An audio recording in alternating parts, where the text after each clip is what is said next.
മുണ്ടക്കൈയിലേക്ക് പോകുന്ന സ്ഥലത്തിനടുത്തൊക്കെ തന്നെ ഒരു ദുരന്തത്തിന്റെ കുറെ അവശേഷിപ്പുകൾ നമുക്ക് കാണാം. കണ്ടോ, ഒരു ബൈക്കൊക്കെ ഇങ്ങനെ കിടക്കുന്നുണ്ട്.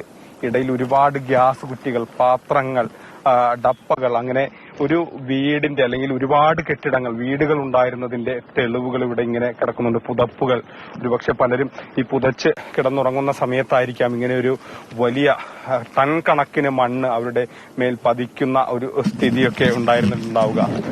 വലിയ മരക്കുറ്റികൾ വന്നു വീണു, ഫ്രിഡ്ജിന്റെ അവശിഷ്ടങ്ങൾ, ഒരുപാട് ഗ്യാസ് കുറ്റികൾ. കഴിഞ്ഞ ദിവസം തന്നെ ഇവിടെ മിലിറ്ററിയുടെയൊക്കെ ആർമിയുടെയൊക്കെ പരിശോധനകളും മറ്റ് സുരക്ഷാ ഉദ്യോഗസ്ഥരുടെയൊക്കെ പരിശോധനകൾ കഴിഞ്ഞ് നടന്നിരുന്നു. ഇവിടെയൊക്കെ ഇപ്പോഴും അതിന്റെ ഒരുപാട് വീടുകൾ, ഏകദേശം ഒരു 60 വീടുകൾ ഇവിടെ ഉണ്ടെന്നുള്ളതാണ് ഈ പ്രദേശവാസികളിൽ നിന്ന് ലഭിക്കുന്ന വിവരം. ഈ 60 വീടുകളെയും മല കാർന്ന് തിന്നുന്ന രീതിയിൽ കാർന്ന് തിന്നു.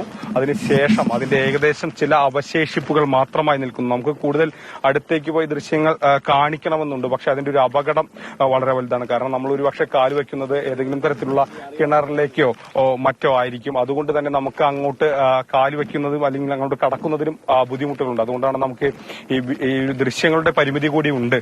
അത്രമാത്രം അപകടകരമായ ഒരു സ്ഥലം കൂടിയാണ് ഇപ്പോഴും ഇത്.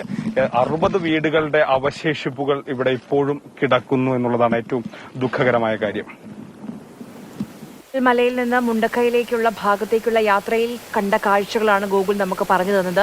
ഒരു 2 ഗ്രാമങ്ങളെയാണ് അപ്പാടെ തുടച്ചു നീക്കിയത് ആ ഉരുൾപൊട്ടൽ, ആ കുതിച്ചെത്തിയ മലവെള്ളം. അത് ഇപ്പോഴും ആ ദുരന്തം അവിടെ നിന്ന് മാറിയിട്ടില്ല. പക്ഷേ നമുക്ക് വീണ്ടും ഈ ഒരു പ്രതിസന്ധിയെയും ഇതിനെയും അതിജീവിക്കേണ്ടതുണ്ട്. അതിനുള്ള ശ്രമങ്ങൾ അവിടെ നടക്കുകയാണ്. നമ്മൾ ഈ കാണുന്ന ആകാശ ദൃശ്യങ്ങളൊക്കെ എത്രത്തോളം വലിയൊരു ഉരുൾപൊട്ടൽ അല്ലെങ്കിൽ എത്രത്തോളം വലിയൊരു മണ്ണിടിച്ചിലാണ് ഉണ്ടായതെന്ന് നമുക്ക് പറഞ്ഞു തരുന്നുണ്ട്.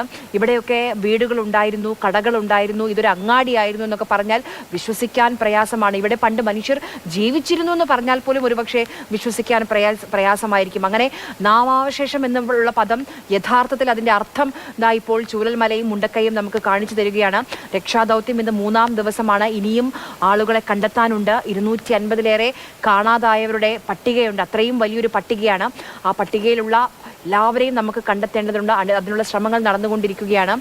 ഏറ്റവും നിർണായകം ഇന്ന് ബെയിലി പാലം തന്നെ. നമ്മളിപ്പോൾ ഈ കാണുന്ന ദൃശ്യങ്ങൾ, ഈ ആകാശ ദൃശ്യങ്ങൾ, അത് ചൂരൽമലയിൽ നിന്നുള്ള ദൃശ്യങ്ങളാണ്. ഇതാണ് സൈന്യം നിർമ്മിച്ചിരിക്കുന്ന പുതിയ നടപ്പാത എന്ന് പറയുന്നത്.